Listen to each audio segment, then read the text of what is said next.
What is up, everybody? It's Roku, and we're back with some more League of Legends top lane content. And this video is my patch 11.11 tier list for top lane, where I will basically discuss every single viable pick for top lane and, talk about whether they are viable, what they're strong against, what they're good at, what they're bad at, and basically just, give you guys an up-to-date tier list of all the good champions and weak champions and all that, right? This is a partial improvement upon my last tier list video that I did 2 patches ago of patch 11.9, a few weeks ago, I think. And yeah, the meta has evolved since then due to numerous buffs, nerfs, etc. So yeah, this video is basically a follow-up on that and all the other tier list videos I made, right? If you guys want to see more tier list videos, or if you want me to cover patch notes in general, then I'd be happy to do so. Just let me know in the comment section down below, and I can do that for you. Anyway, let's just get right into the video. But before we do that, like, comment, and subscribe. just do the YouTube things, right? I don't want to drone on too long about those. Anyway, so what I'm gonna do with this video is I'm going to first go through all of the tiers. I'm going to explain my definitions for every single tier. And once I'm done with that, I'm going to go through every single champion from left to right. When I'm talking about a champion, I'm going to be holding their icon up, right? I'll be putting my mouse over them, right? Moving it around and stuff. And maybe I'll point to other champions in relation if I'm using them as examples, but generally, I'll be holding the champion I'm talking about. So if you want to look for a specific character, they might want to scrub along the video until I've gotten to that specific character, right? I unfortunately won't be able to timestamp the entire video because it's far too much effort to go through all of these, right? So yeah, somebody in the comment section has to do that, or you might just have to, scrub through everything to find the specific champion you're looking for. Sorry, but once I get more time, I might be able to do that with my YouTube videos. Anyway, let's get right into it. So the definitions of tiers is as follows, right? The first tier, OP Stupid Broken, is basically self-explanatory. It's champions where it's like they're so strong that it's basically unfair that they're being picked, right? These champions have very powerful mechanics or just parts about them that make them insanely difficult to fight in lane, right? So these are champions where it's like, it's basically just unfair that they can be picked for top lane, right? Our next tier is very strong picks. These are the champions that are insanely strong, right? And they can be picked into basically all teams, right? So you don't have to, you're okay with playing them and just them, right? So these are those kind of champions where, they're very, very strong, right? And they can carry, or they can do very well, or they can function in a team very well, and they don't there's in some cases they're not that difficult to play, right? They're not like a Rengar top or something where it takes an insane amount of skill. Strong in most cases. These are champions that are very, very, very strong, right? These your picks should basically be above A tier and above, right? So these are champions that are very, very strong. They either take some skill to play, right? They take a certain amount of skill to play, or they're great and they kind of suffer in high elo at certain places, or they're there are certain team comps that just make them impossible to play, right? So these are those champions. Next is B tier, which is the home for great champions. This is your average strength champion, right? These champions either take too much skill, or there's a lot of things that can go wrong for them, right? But they're still very strong either way. Our next tier is my difficult or counterpick champions. These are the champions where the effort you have to put into them to make them playable is either insane, or they're such a champion where you have to pick them into a counterpick matchup to make them playable, right? Or just champions that are generally not too playable, right? I couldn't type that in here because it just didn't fit. D, barely playable or weak, right? Now, these are the champions that I generally recommend you stay away from because, they're either completely outclassed, or it's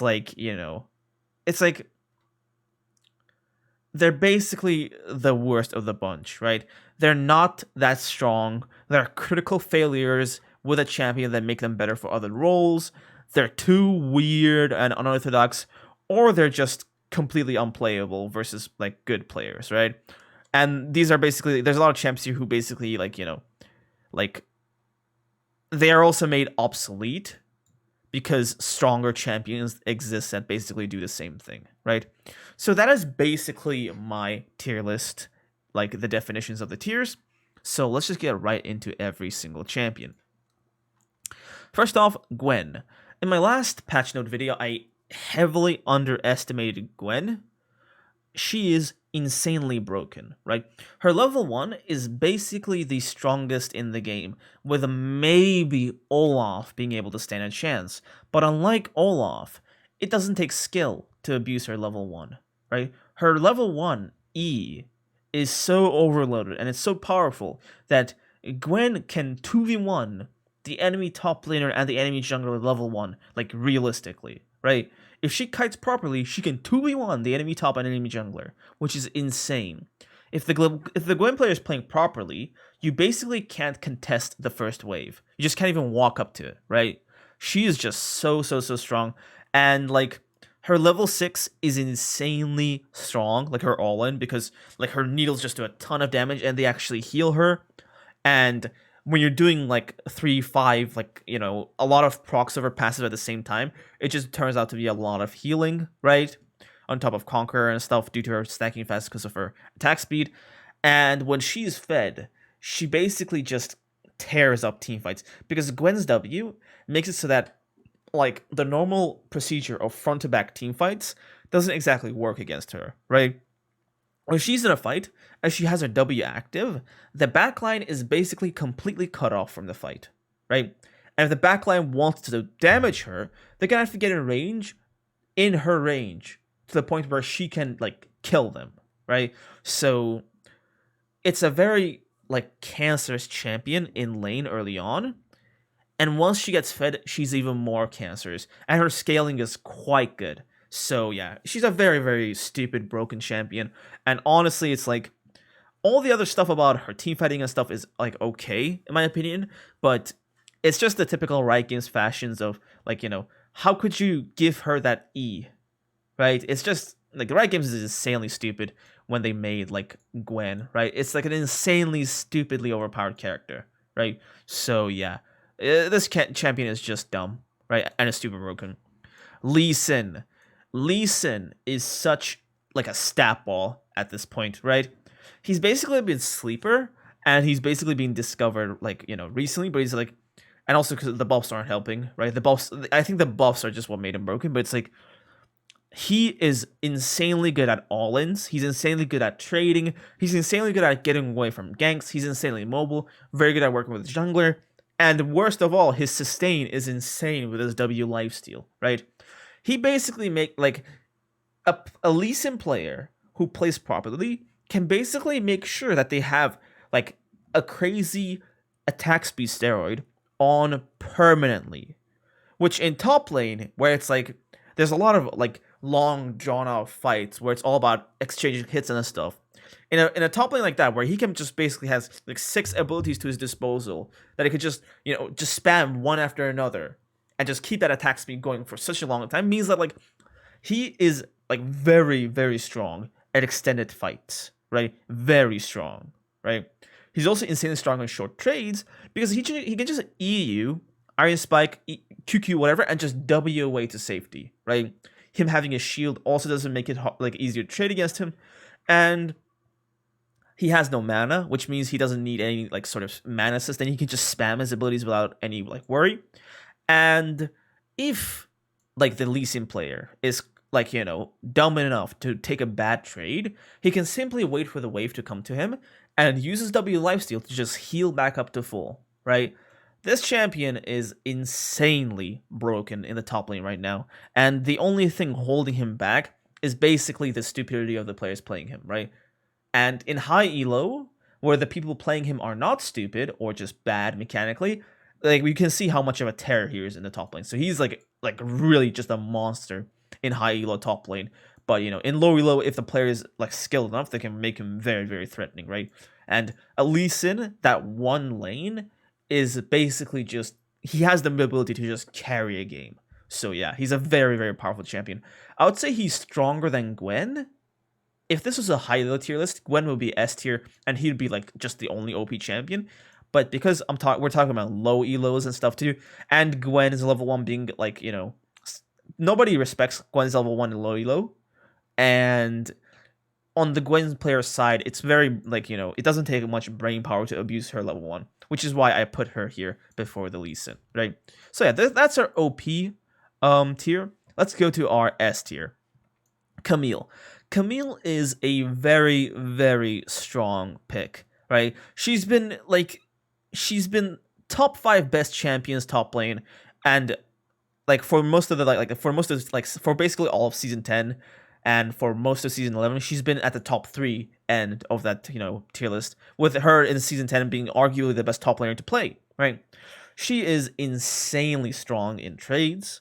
Her all-ins are a bit weak, but because she has the means to get away from them, right? And she has the means to just basically keep people at arm's length with her W, and she has a lot of move speed, which basically means that she can go in, land a W, and just get out, right? Because of her Q move speed, right?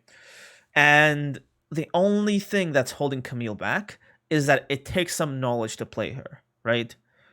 But if it wasn't for her specific kind of playstyle, Camille would just basically be unstoppable, because Camille has the mobility to just 1v9 any game when she's ahead, right? She has so much mobility. Her ult basically is like anti-peel, right? So she can actually get to important targets and isolate them. She has a lot of it's not that she has a lot of healing in her kit, but she does so much damage that it just becomes a lot of healing. So it's not even that easy to kill her. And beyond laning phase, she's one of the strongest top laners, right? So she's a menace outside of lane once she builds her 2 items. And the difficult part with her is getting out of lane. And because of how broken runes are, you can go for Grasp Inspiration and basically just skip the laning phase, right? This is why Camille is arguably the best top laner aside from the ones that are completely broken, right? Next, Set. The W changes to Set made him Set's not a difficult champion to play, right? He's not a difficult character to play, but right, those W changes basically pushed him over the line where he became overpowered, right? Basically speaking, if a champion is easy to play, but they win but they have a very high percent win rate, they're kind of overpowered, right?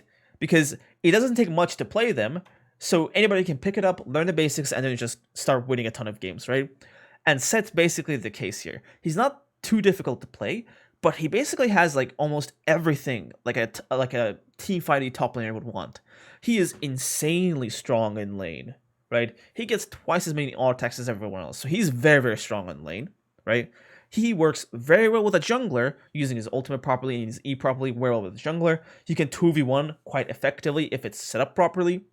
And he is a team fighting monster, right? He's not exactly like a crazy team fighter where he's going to kill everyone, right? A lot of loyal players like to just, in their mind, if you don't kill everyone, you're not a crazy team fighter, but he's a crazy team player, right? He can peel someone very effectively. He can just take a tank and just bash them into the enemy. He can turn a front-to-back team fight on its head and just, he can do a lot in team fights, right? So yeah, he's a very, very strong champion, and that W buff pushed him over the edge where if you can get in range to W like a squishy, he can basically just one-shot them with it, in mid to late game. Shen. Shen will always be a strong pick because of how the meta works right now.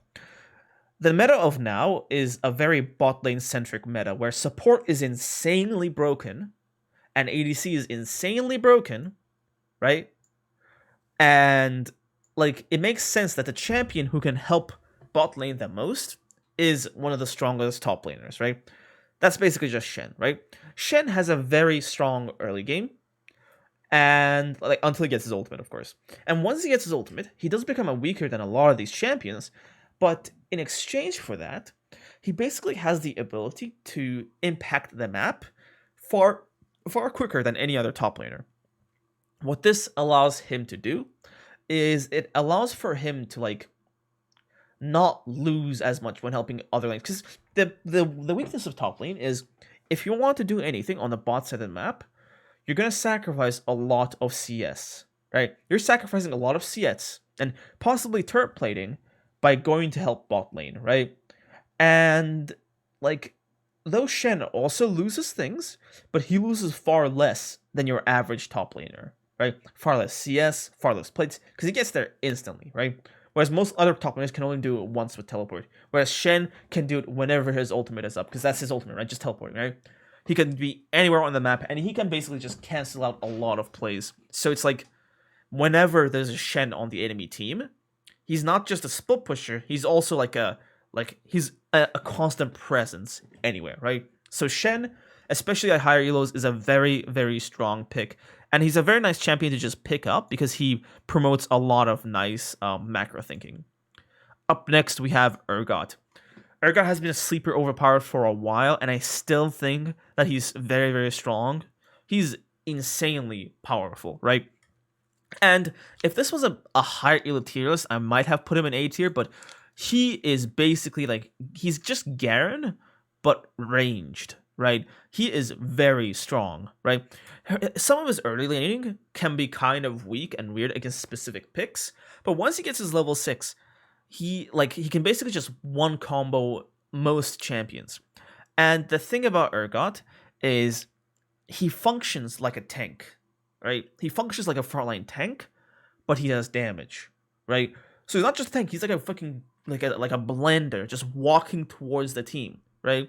You can't just ignore Urgot like you can with a tank. You can't just peel him. He is like a big threat. He's super tanky. Like, unlike some other bruiser, like, you can't ignore a Set or an Aatrox, but you can kill those guys kind of like quickly, right? Not as quickly as a Squishy, not as fast. I mean, not a tank is more tankier than these two champions I mentioned, and a Squishy Assassin or something is less squishy than these champs I mentioned, but it's like you can still kill them. Urgot is tankier than like both of these guys basically, right? And he works very well with big tanky items. So it's like he's basically just like a moving tank that's like just creeping and just coming to kill you, right? And yeah. And basically the strongest thing about him is that he's very, very easy to play, right? He is insanely easy to play, right? And there is some room to do outplay things on him. So Urgot is a very, very powerful champion, and he will continue to be a very powerful champion as long as it's like the current meta, right? So yeah, I mean, even if it isn't the current meta, he's just like super easy to play, got good matchups, and he's very strong in team fights, right? And in 1v1s, because he scales well. Next, Aatrox. Aatrox is a very strong champion, right? And anybody who doesn't say that is completely delusional and stupid, right? I know that, there's a certain person who propagates this myth that, oh, Aatrox isn't playable. Oh. Or somebody told me, he can't compete with the top picks. That's complete stupidity. Aatrox is an insanely strong champion. He takes a lot of skill, right? Landing your Qs, comboing properly, that takes a lot of skill. But Aatrox is a very, very strong champion. He is very good at trading, right? He can do a lot if the lane is favorable to him. And unlike some of these champions where they just get cancelled out by bad matchups, he is playable into a very bad matchups, right? He's playable into very bad matchups. And if you walk out of lane with him, he is an insane team fighter, right? His team fighting is he's very good at just getting one kill and then just overwhelming the enemy, right? If he can get his Qs in, he basically is super hard to kill and just hard to put down, and the enemy have to focus a lot on him, right? The only thing that's holding him back is the difficulty of how it's just how hard he is to play, and how there are certain lanes that I said that there are certain champions that just make existing with him kind of hell. And the thing about Aatrox is that he doesn't really scale that well into late game, right? That's a big consideration too. I think that's that, and the skill requirement is the biggest consideration. In hyper late game, he doesn't do that much because it's not just super hard to get to the ADC in the backline. It's super hard to survive in front of them because you just die so quickly. So yeah, LDR is just too broken. Cho'Gath. Cho'Gath is a very, very strong pick, and he's arguably the strongest tank among everyone, right? Unlike most other tanks, he does have a lot of damage and stuff. It takes a lot of skill to play him, to land his skill shots, but a good Cho'Gath is great in lane, right? He's a great laner. You have to understand how to position, of course. You need to understand how the other champion works. But once you do that, you're going to have a good time because he has a lot of sustain. He has insanely good trading. He works phenomenally well against, like, when you're with a jungler or in a team fight. And he has, like, he scales kind of well, right? Now, a good thing about Cho'Gath as well is that he's an insane team fighter and he kind of counters a lot of champions, right? A lot of the champions that are super broken right now are kind of countered if Cho'Gath can just silence them. Imagine a Katarina does her full combo, jumps into ult, and then Cho'Gath just silences her. She's just standing there, ready to just get murdered, right? It's like, he's very good. If you, like, he's a champion where the better you are at the game, at understanding what every single champion does, the better you're going to play, right? He's just difficult to play, right? He's another champion who's here because of his difficulty. Darius. Darius used to be an S tier pick, very strong, but the continuous nerfs to him had basically put his power down to the point where he's not that strong independently as he used to be, right? A lot of the matchups that were super winnable are now kind of difficult to win. And sometimes it's not even worth going for some of these kills in these matchups. It's just worth it to just ensure that you're strong enough to get out of laning phase. Because once you get out of laning phase, that's where Darius' strength is, right? Picking people off and just destroying team fights. The strength of Darius compared to basically 99% of everyone else is that his ceiling of the maximum output you can do is like insanely high. He can potentially kill an entire team on his own, right? It's like a condition, right? And finding these conditions is the skill of a Darius player, right? But the thing is, his skill floor is also very, very, like, it's not very low, but it's like, not skill floor.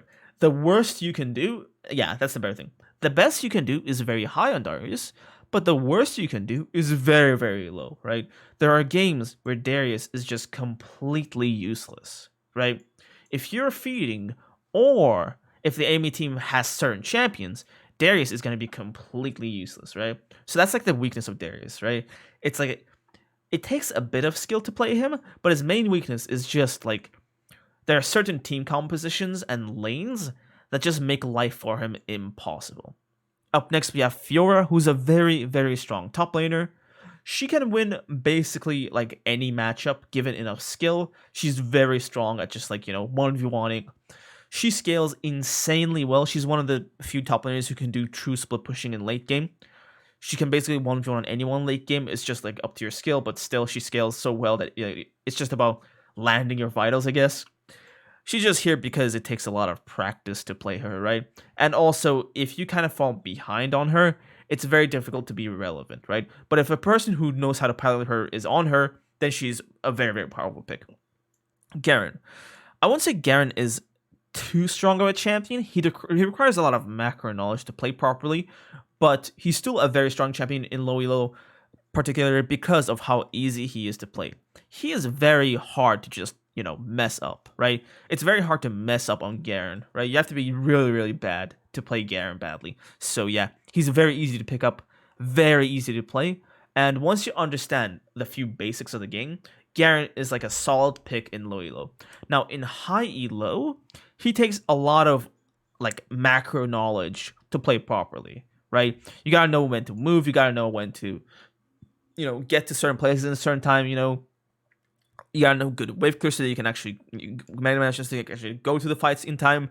And he's not the best in full 5v5s, but he's very good in isolating targets and just one-shotting them, right? And he's very good at getting catches, right? So in the high elo, he's more of like a B tier champion, I would say, right? Kind of going down to C tier if he goes super high elo, but because I'm thinking about low elo players too, he's quite a strong pick. Jace. Jace is like basically a dream champion. Tons of damage, insanely good in lane, can be flexed to multiple roles, can do a lot of things, can build a lot of things. He's just a very, very powerful champion given the right player, right? So if you like, the only thing holding him back is the sheer difficulty of playing Jace. He's very hard to play properly. Annoying. He's annoying, but he's hard to play, right? So it's his difficulty that's kind of pulling him back. but in return for that, he's a very, very powerful champion that can do a lot by himself, right? So yeah, he's very strong, very, very versatile. And the only thing limiting him is basically the skill of the player playing him, which is why a lot of pro players just have Jace in their champion pool, right? Because, you know, the having not enough skill to play a champion is out of the question for a professional player. Kled. Kled is a very, very strong solo queue pick. His 1v1 potential is insanely strong. He's very good in all-ins. He's very good at just ganking and taking control of the game. His team fighting is only strong when he's ahead, but, you know, you can get ahead quite easily on Kled, right? He is quite tricky to pull off, though, right? He like, you have to basically one-trick Kled to play him properly, right? But his early game strength is just insane, and he can basically 2v2 very easily. And if your jungler is playing with you, you can make life hell for someone, because Kled is basically the best top laner at playing dives, right? Ornn. Ornn is another contender for like a top tier tank, right? Let me just put the Volibear in here. I forgot Volibear. I'd put Volibear at B tier. Yeah, I forgot about Volibear. Sorry, but yeah. Ornn is another top tier tank, right? Kind of like Cho'Gath, and he trades insanely well, right? His laning is basically like, his laning is just unfair, right? Because he has sustain from being able to shop items, and his short trades are so powerful, it's insane. And his ultimate is just one of the most insane teamfight ultimates. Just the sheer range of it, the amount of area you control with it is just like, you know, is just insane, right? He's one of the better tanks to pick in the current meta. Now, he's not exactly simple to play, right? It takes a lot of skill to pull him off. And also, like, I guess that's basically the only thing holding him. It takes a lot of skill to play him, but he's so overstat, and he can actually just put up a fight against a lot of bruisers and beat them 1v1 after poking them down a bit. So yeah, he's a very, very frightening top laner if played by the right person. Riven. This champion is one of the best champions in the game, with the only thing holding her back being the fact that she's kind of difficult to play, right? Riven's very difficult to play, but she has a lot of tools at her disposal, and similar to Camille, she can be brute forced through basically every champion select, right? She's very hard to put down, she's very mobile, very versatile, has a ton of tools, just one of the best champions to just main, right? So yeah, the only thing holding her back is the insane amount of skill that it takes to play her. Tryndamere. Tryndamere is very, very strong in the meta right now. He's, like, if you can play him properly and get ahead, he can just tear whole games open. But unlike a lot of champs here, even if you put him behind, he still has an avenue to, like, be relevant again. Tryndamere is one of the best split pushers, and no matter what you do to him, he's gonna split push and do it effectively anyway, right? He's a very good split pusher, and if he, God forbid, gets ahead in lane, then he can kill anyone who comes to stop him. And unlike a lot of these champions, like, he'll kill them under a turret, right? He'll just ignore everything, and if they're in range, he will kill them, right? Tryndamere is very, very hard to shut down by yourself if you're behind, right?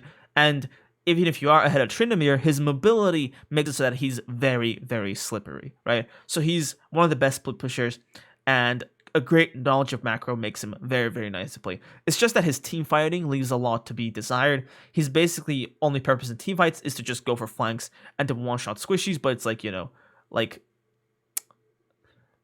it's not so difficult to just, you know, like, peel someone from Tryndamere, right?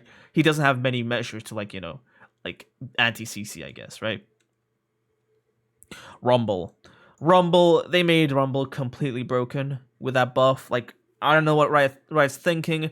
They're insanely stupid and just annoying, but yeah, Rumble is a very, very overpowered pick right now. He is insanely strong in the jungle role, and in top lane, right? This is more of a high elo thing. I guess I put Rumble up here. In lower elos, he will be B tier, but it's like, he is very strong at adapting to different picks. The strength of Rumble is that he has the tools to basically play out any lane and still come out as a threat, right? he is insanely good. He has insanely good wave clear, right? And if he's like, kind of behind the lane, he could simply just poke the wave from far back, right? He has a shield and stuff, which lets him take trades if there's poke in lane, right? And his ultimate is a complete game changer, right? A good Rumble ultimate can win a team fight all by itself. And the amount of damage that they've added to Rumble have made him so insanely overpowered that he can just pop someone in like a second, right? He can do a ton of damage in such a short period of time with what they've added to him. He's insanely broken. And I would say in top lane, the only thing holding him back is that a lot of the top lane, not a lot, but some of the top laners are better in 1v1s, right? In a pure 1v1, they're better. But with Rumble, you can just poke them down and then go for a kill, right? Because a lot of Rumbles will take Ignite in lane. Wukong. Wukong is very, very annoying to fight. He's a very, very overstat. And he basically has... I would say he has one of the like top 5 or so strongest level 6 power spikes in the game, where his level 6 just gives him so much to work with.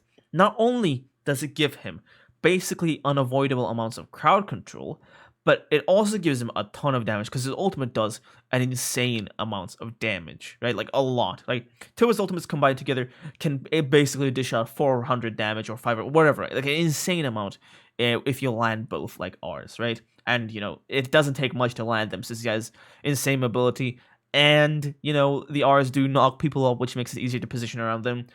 And he has insane team fighting ability. And he is very, very good at just scaling to a good level, right? Like, his W stealth lets him survive in team fights longer than he should. And even if he falls behind, he can still be useful in team fights.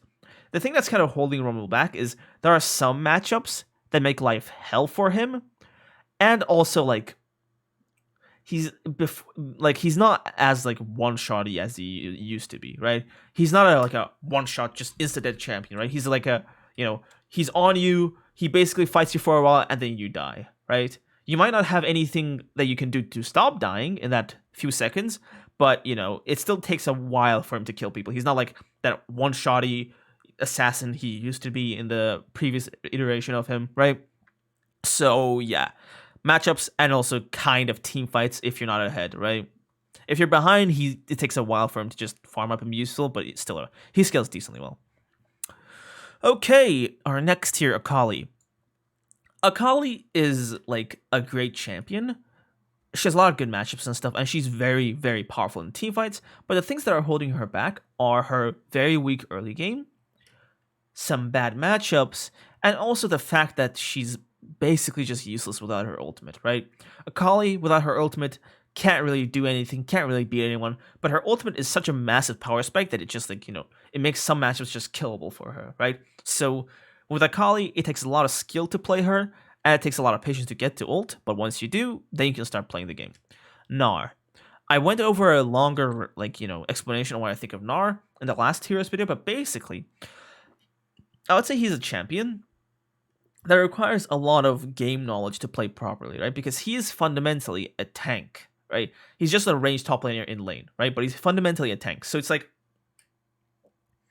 you gotta be good at both playstyles to properly play him. You gotta know when to go in and all that stuff, right? And like in low elo, where you're basically on your own, I wouldn't really recommend Gnar because he's not that 1v90. He requires a lot of help, right? From his team, a lot of follow-up and stuff. So if your team has follow-up, or you're in high elo, for example, then Gnar is A tier or S tier, right? But if you're in low elo, then he is B tier basically, right? Okay. I just increased the frames of my webcam so it should look better. Anyway, so that's Gnar. And next is Gragas. Gragas is a very, very nice champion because he's one of the best champions in all of this at trading, right? Trading, sustaining it up in lane, he's very good at that. He just slams into you, stuns you, slows you, and phase rush runs away, and you can't do anything about it, right? He's a very, very good champion because of how great of a matchup he has into a lot of these characters, right? It takes a lot of skill to play him, and you have to basically one-trick Gragas to play him properly, because if you don't one-trick him, you're gonna get dumpstered on quite quickly. Irelia. Irelia demands a lot of wave clear knowledge to play. So, like, she takes a lot of skill to play. She is very, very powerful, like the champion itself, but it just takes a ton of skill to play, and there's a lot of matchups that make life hell for her. Jax.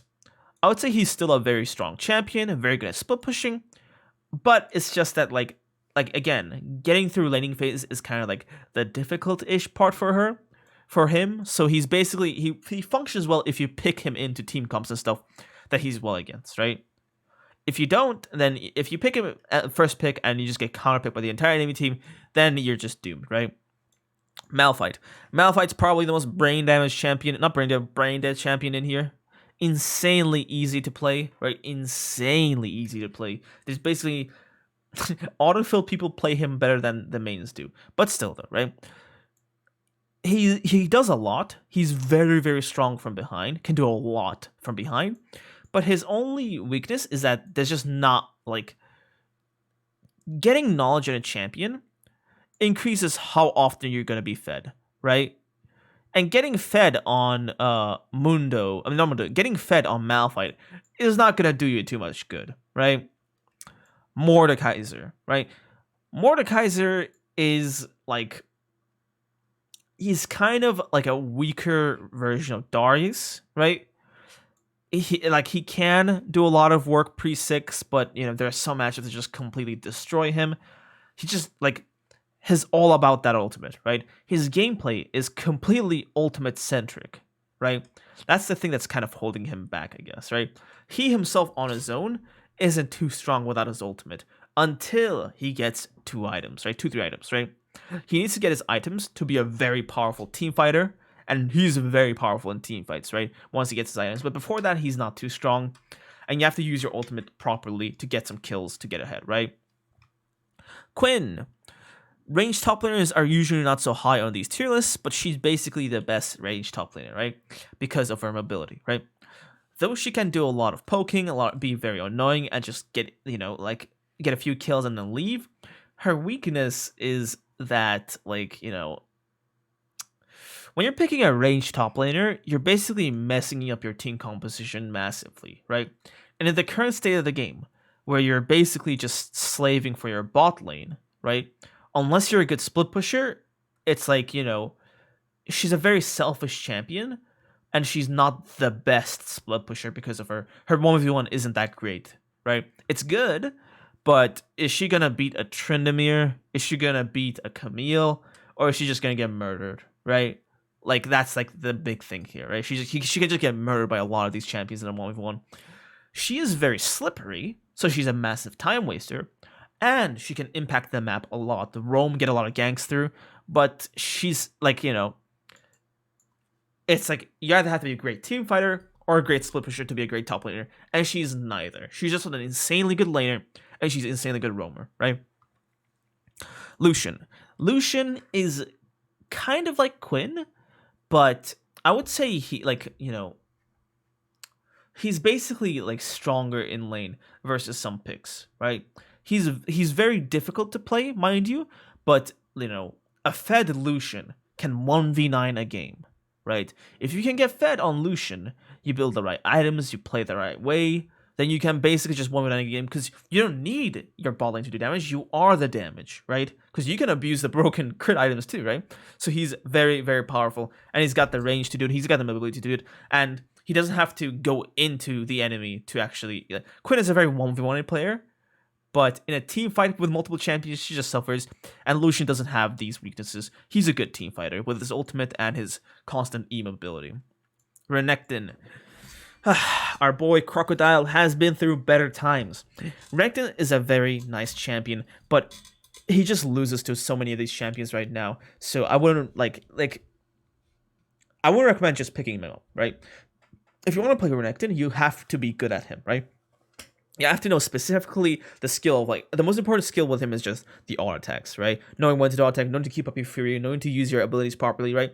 That's basically Renekton, right? And if you're not a master of Renekton, he's not the best champion to have in your champion pool, right?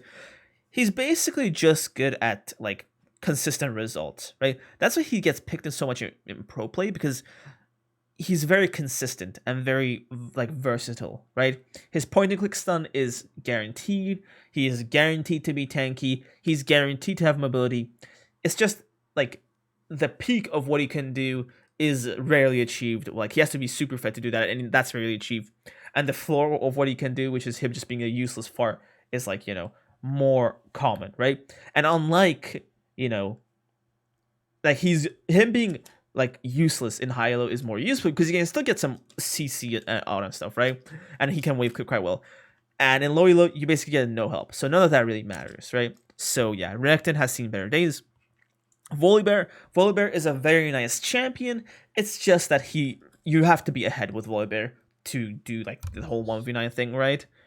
Volibear is basically the only tank in the game, one of the only tanks in the game where being behind actually just like screws you over, right? He's a very feast or famine top lane tank, right?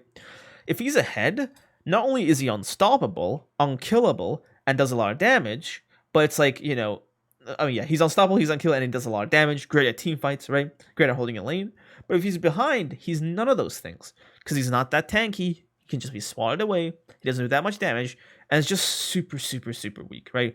A Volibear that's behind is too weak, but a Volibear that's ahead is kind of strong. So it's like his fist or familiness as a tank is what puts him down here under the likes of Cho'Gath or Ornn. Now we're moving on to our next tiers. I'm gonna go through these way quicker because I'm running out of breath and I'm dehydrated. Gangplank. Gangplank is basically the champion you pick to get carried. He's a very, very nice laner, but to play him like a carry, you have to have a lot of knowledge with this champion, right? You have to basically just abuse Grasp, right? And if you're not the sort of person to do that, you want to just play a bit more aggressively, then, you're basically playing him suboptimally because doing that takes too much skill, right? The purpose of Gangplank is to just stonewall the lane and impact the map with his ultimate, right? He's the champion you pick to get carried. That's basically it, right? Just, he does have a bunch of, like, bad matchups, but, he's very decent at playing them. He's very decent at just holding down, farming out, making the enemy top laner useless in certain matchups, and then just, because if a Gangplank just keeps the wave even, right? It keeps the lane even, he benefits because he gets more gold than the enemy, and he scales better, right? He is quite powerful late game with his crit Qs and stuff. It's just he's not that strong early in skirmishes. He's just strong in 1v1s where he can just zone you with his barrels and grasp Qs, right?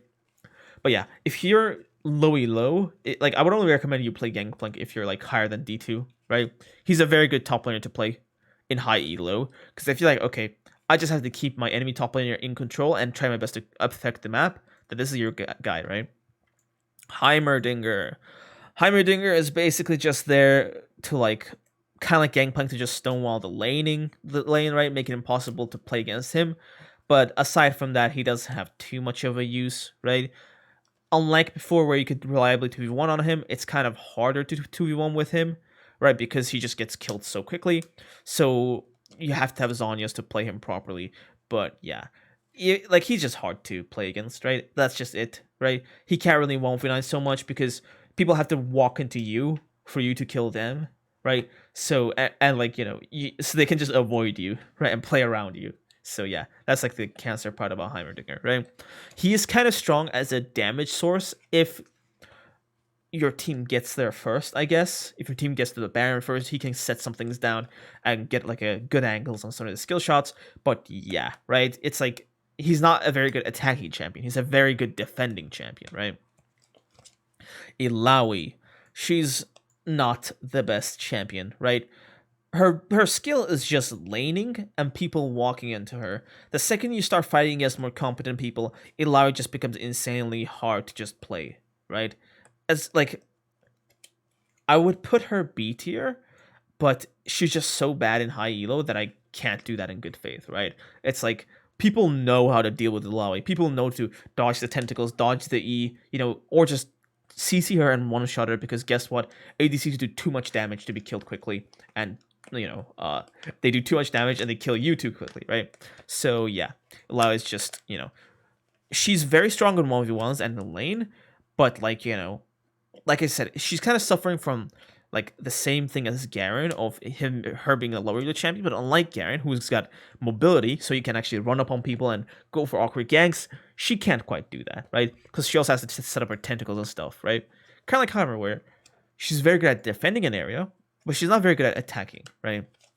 Kale. Kale is too weak early game to function as too great of a champion, right? Like, a while ago, I made like a video, like, best top laners to learn from, right? Top 5 top laners to start learning top lane with.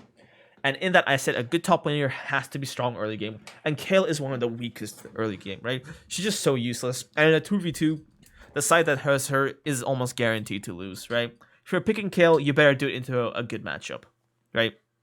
Kennen. Kennen is basically just, like, he's very good once he gets past the laning phase, right?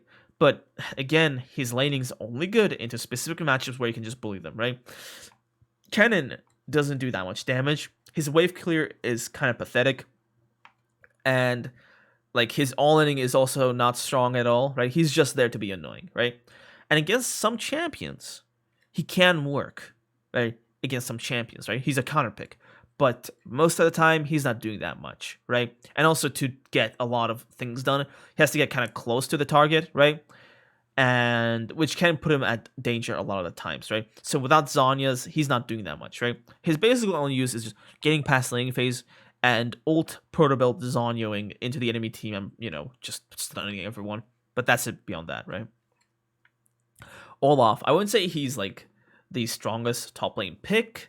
He's a very, like, you know, to do well with Olaf, you have to get kills and kills and kills and kills, right? If you stop getting kills, you get outscaled, right? So you just gotta keep killing, right? And this takes a lot of knowledge to just do properly and a lot of carefulness, because if you just start dying a few times, you're just like screwed, man. So yeah, it just takes a lot. It's kind of difficult to play him, so you're better off just playing him as a counter pick.